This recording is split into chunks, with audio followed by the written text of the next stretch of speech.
gente, soy Jazzy y estamos aquí con WWE Superstar, Rey Mysterio. Mr. Mysterio, how you doing today? I'm doing wonderful. How about you, Jazzy? I'm doing great. Thank you so much for Awesome. asking. Good. And I don't know if you're wondering this, but of course I had to plug in the Spanish for the intro because our first question is in Spanish, and then we're going to do English for the rest of the interview. Ready? I love it. I love it. I got to give it up for my people, mi raza. Sí.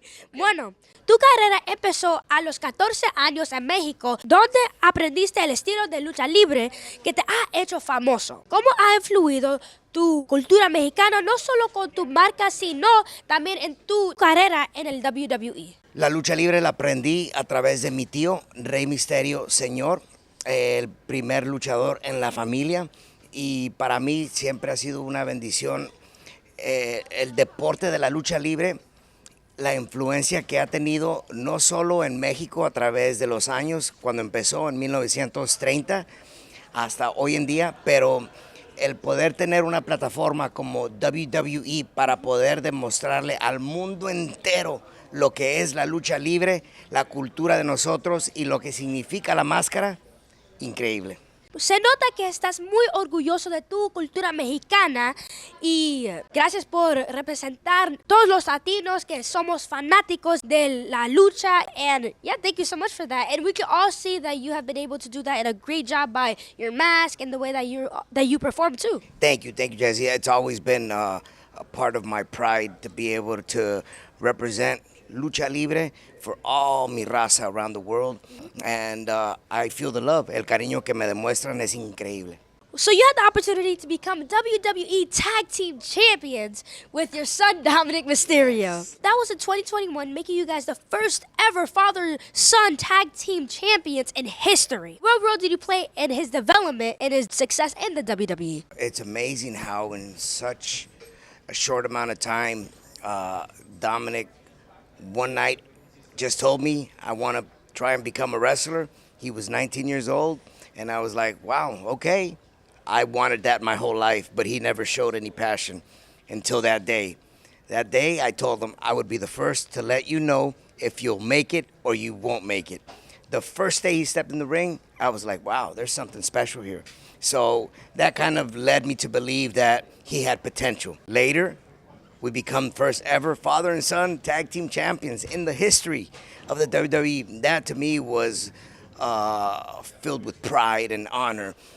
Not only to see the growth of my son and to see him perform by my side and become champions at the same time, but overall, when you have kids, this sensation that you have that makes you feel like you're on top of the world, not from your accomplishments, but what your son is doing by your side is incredible. And of course, then we know what happens in the story, right? Dominik eventually became bad, and that's another story. We can ask that question later on down the road when we meet again. But yes, I'm very proud. I'm happy for his growth, and I hope that one day he will turn around and be next to his dad again like he was from day one.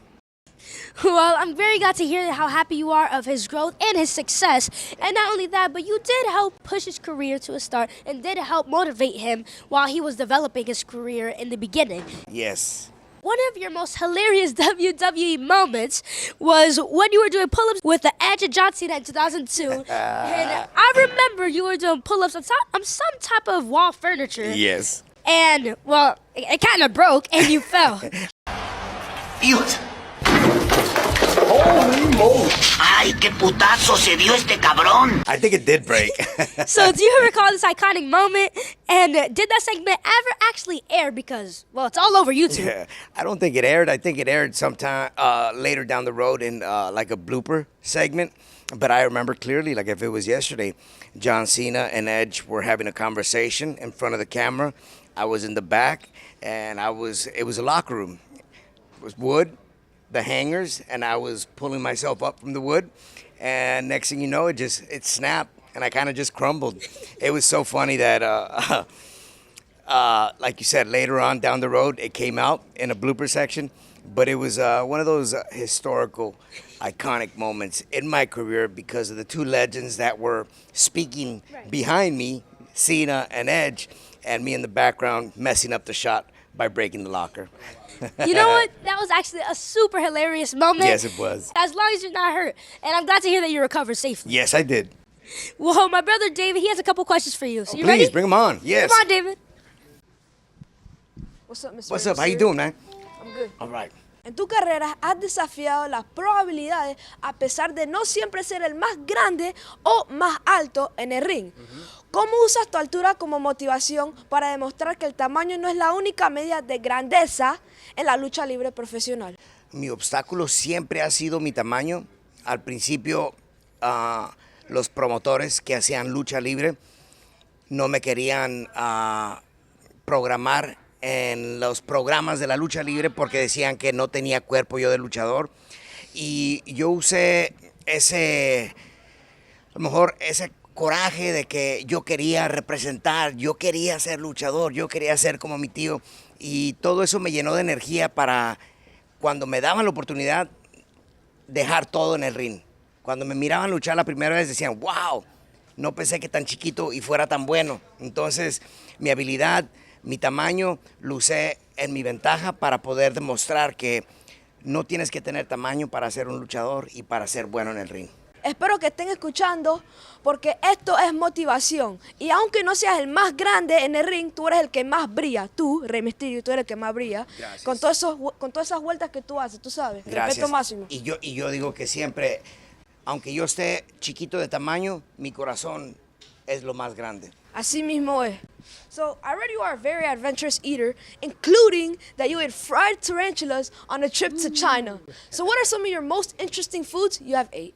I did that in China because it was a competition that they had to see if I would be willing to eat certain foods, and tarantula was one of them on the dish, and it wasn't that bad.